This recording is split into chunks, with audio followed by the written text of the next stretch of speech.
बहनों। बहनों, आज का अपना बिंदु है विशेषण। संज्ञा और सर्वनाम मैंने तुमको पढ़ाते हैं। संज्ञा किसी व्यक्ति, वस्तु, स्थान, भाव आदि के नाम को संज्ञा कहते हैं और संज्ञा के स्थान पर प्रयुक्त होने वाले शब्द सर्वनाम कहलाते हैं और संज्ञा और सर्वनाम की विशेषता बताने वाले शब्द विशेषण कहलाते हैं। इसकी परिभाषा मैंने लिख दी है, बोल भी दिया कि संज्ञा या सर्वनाम की विशेषता बताने वाले शब्दों को विशेषण कहते हैं। जैसे सुंदर बच्चा, चार पुस्तकें, मोटा आदमी, छोटा लड़का इत्यादि। विशेषण के भेद देखिए। विशेषण के मुख्य रूप से 5 भेद होते हैं: गुणवाचक विशेषण, संख्यावाचक विशेषण, परिमाणवाचक विशेषण, सार्वनामिक या संकेतवाचक विशेषण और व्यक्तिवाचक विशेषण। गुणवाचक विशेषण देखो किसे कहते हैं? वे शब्द जो किसी संज्ञा या सर्वनाम के रूप, रंग, गुण, दोष, स्वभाव, दशा या दिशा आदि के अर्थ का बोध कराने वाले शब्दों को गुणवाचक विशेषण कहते हैं। जैसे देखिए उदाहरण में, जैसे इसमें लिखा है कि रूप में आ गया सुंदर लड़का, रंग में आ गया नीला आकाश, गुण में आ गया बुरा या अच्छा आदमी, दोष में आ गया, स्वभाव में आ गया झगड़ालू, आकार हो गया गोल रोटी, दशा हो गया जैसे गरीब स्थिति होना या गरीब आदमी होना, दिशा में हो गया बाहरी मकान, ऊपरी मकान, भीतरी छत। इस प्रकार ये गुणवाचक विशेषण हुआ। दूसरा होता है हमारा संख्यावाचक विशेषण।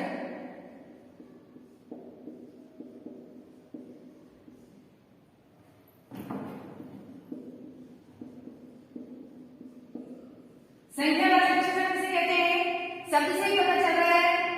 जो शब्द किसी व्यक्ति या वस्तु की संख्या का बोध कराते हैं, जो शब्द किसी व्यक्ति या वस्तु की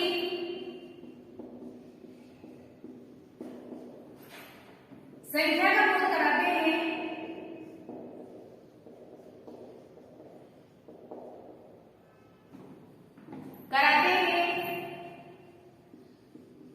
उन्हें संख्यावाचक विशेषण बोलते हैं।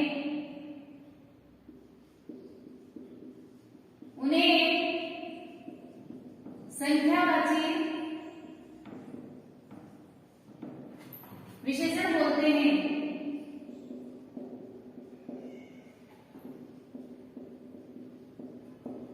बोलते हैं या कहते हैं। जैसे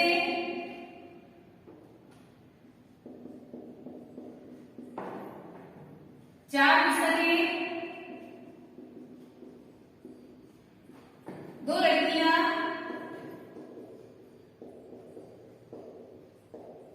कुछ आदमी,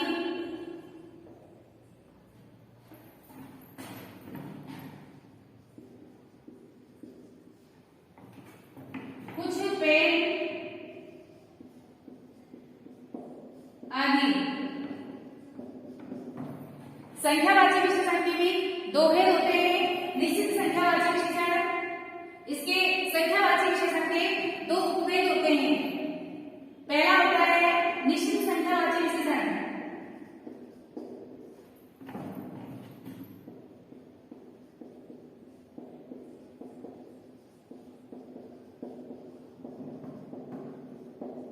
निश्चित संख्यावाचक विशेषण नाम से पता चल रहा है जिन शब्दों से किसी व्यक्ति या वस्तु की निश्चित संख्या का बोध होता है, उसे जिन शब्दों से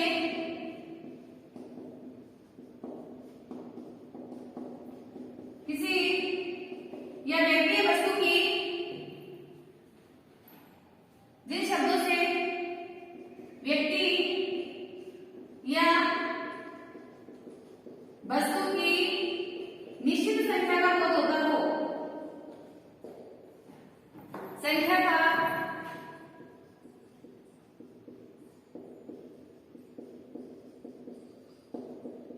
बोध होता है, उसे निश्चित संख्यावाचक विशेषण कहते हैं।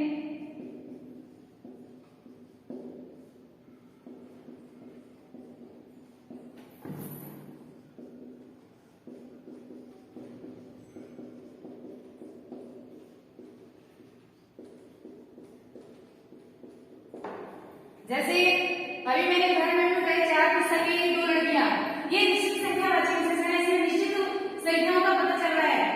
4 पुस्तकें 2 लड़कियां,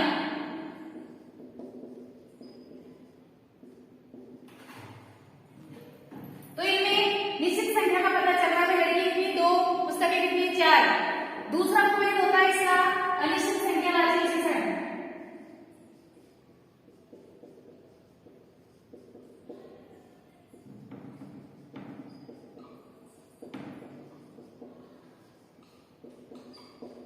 अनिश्चित संख्यावाचक विशेषण बिल्कुल इसके उल्टा हो जाएगा निश्चित संख्यावाचक के, कि जिन शब्दों से या जिन शब्दों से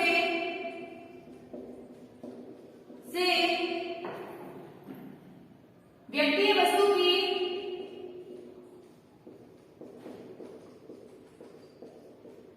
की अनिश्चितता का बोध होता हो,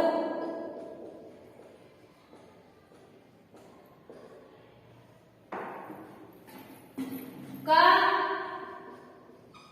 बोध होता है,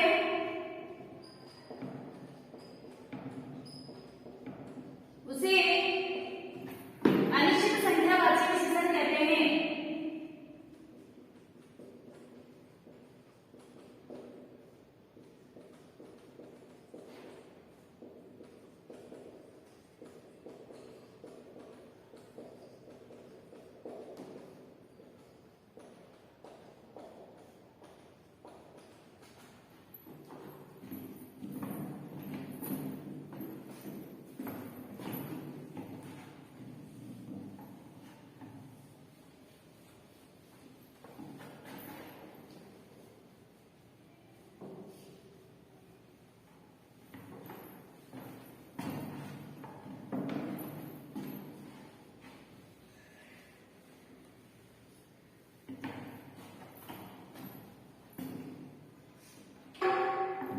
जैसे इसका अनिश्चित संख्यावाचक का उदाहरण है, जैसे कुछ लड़कियां, अब कितनी है लड़कियां उसका गिनती पता नहीं है, थोड़े बच्चे, थोड़े बालक,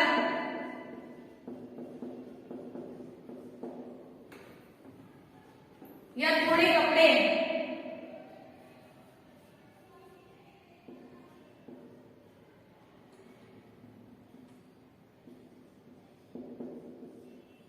आदि।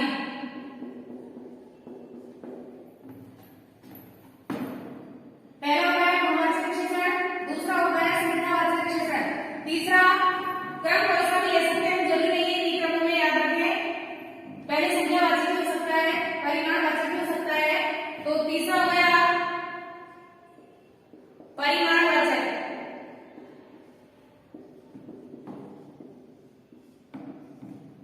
कई बच्चे इसको उल्टा लिख देते हैं, परिमाण की जगह परिणाम लिख देते हैं। परिणाम का अर्थ होता है नतीजा और परिमाण का अर्थ होता है मात्रा, नापतोल।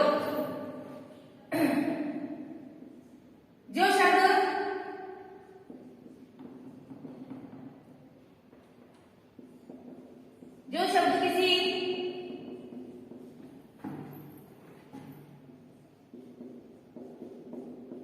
व्यक्ति या वस्तु की नापतोल का बोध कराते हैं,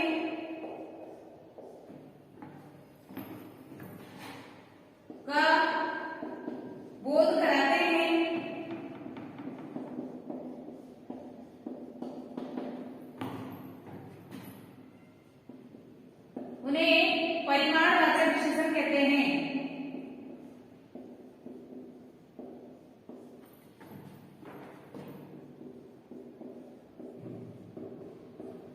परिमाणवाचक विशेषण कहते हैं। परिमाणवाचक विशेषण के भी दो भेद होते हैं। इसके उदाहरण देखिए पहले, जैसे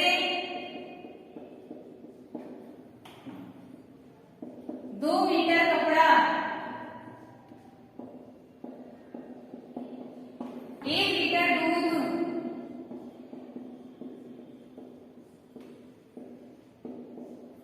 10 किलो अनाज,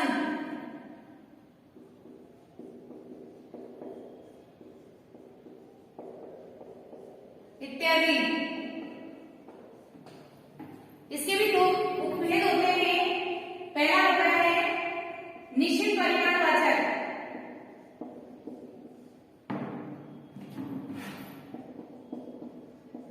निश्चित परिमाणवाचक।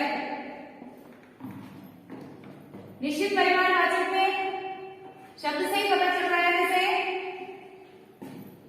जिन शब्दों से या जो शब्द किसी व्यक्ति या वस्तु की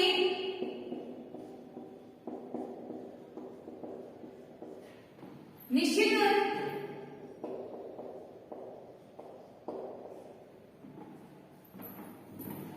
नाप तोल का उपयोग कराते हैं,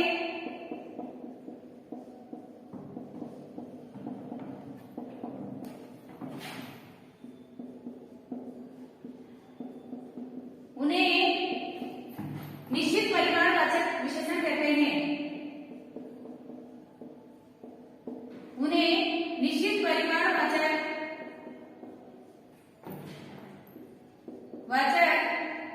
विशेषण कहते हैं।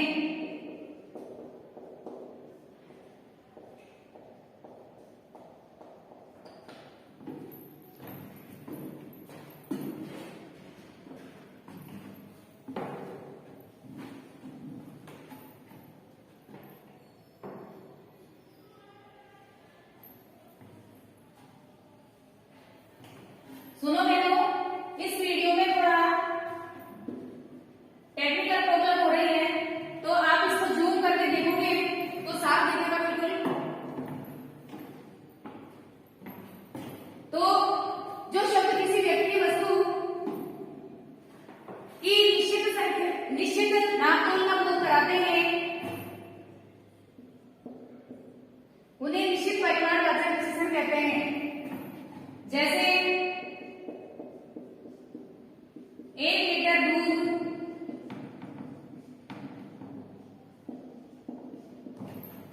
2 मीटर कपड़ा,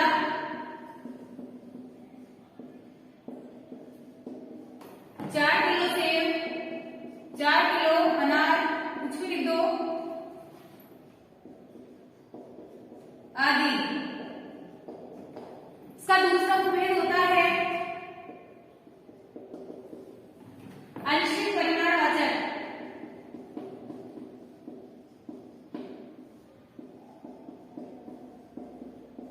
अनिश्चित परिमाणवाचक, अनिश्चित परिमाणवाचक विशेषण किसे कहते हैं? जो शब्द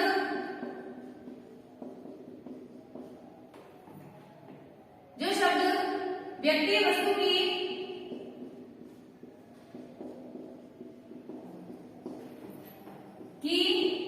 अनिश्चित नाप तोल का उपयोग कराते हैं,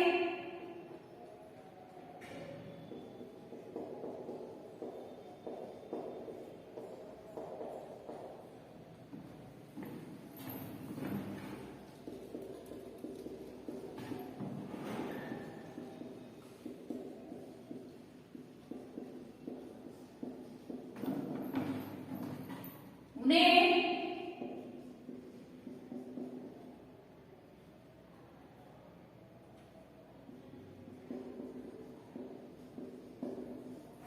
अनिश्चित परिमाणवाचक विशेषण कहते हैं।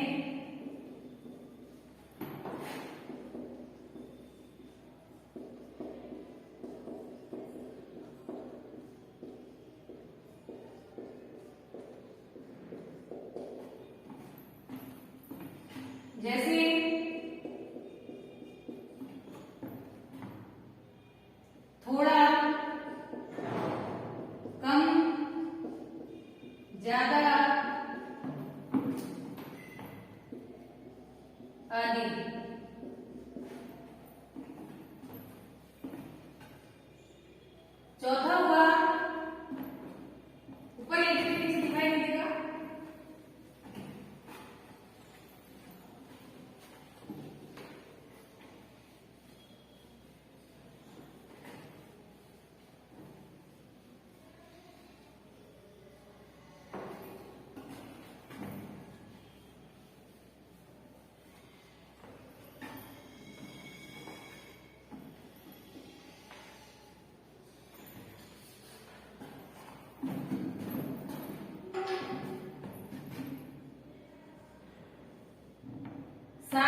जो शब्द संज्ञा से पहले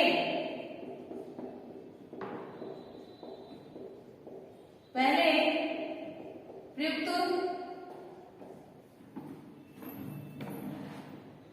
होकर उसके अर्थ का बोध कराते हैं,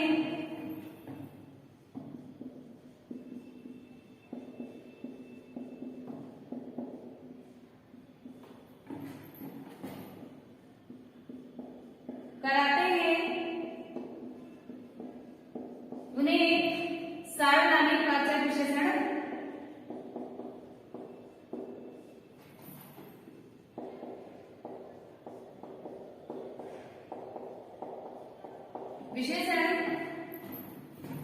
कहते हैं। जैसे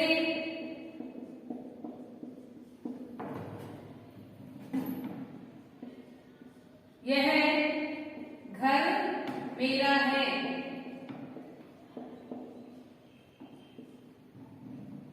यह लड़का मेरा भाई है,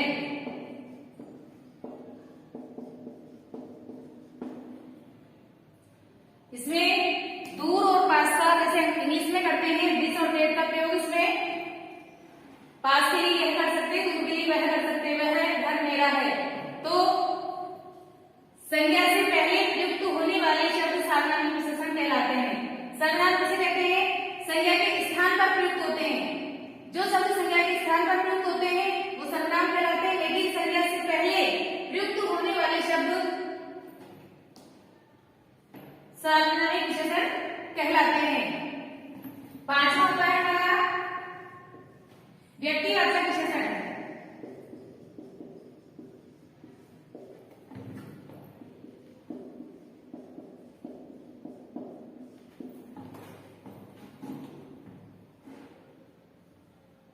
जो शब्द व्यक्तिवाचक संज्ञाओं से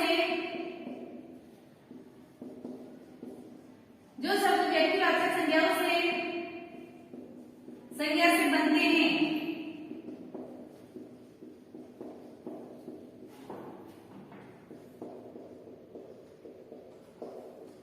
उन्हें एक व्यक्तिवाचक विशेषण कहते हैं।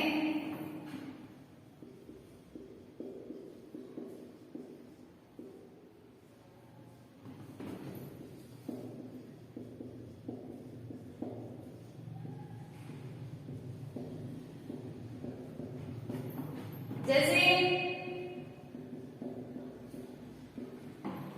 जोधपुरी जूती,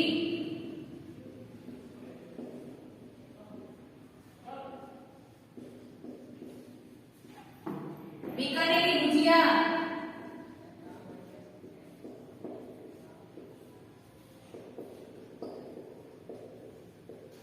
आदि।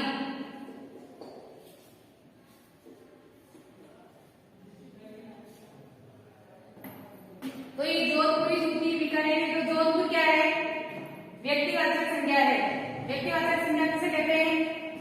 जो शब्द किसी व्यक्ति या वस्तु विशेष का बोध कराते हैं उसे व्यक्तिवाचक संज्ञा कहते हैं। तो जो शब्द व्यक्तिवाचक संज्ञाओं से बनते हैं उन्हें व्यक्तिवाचक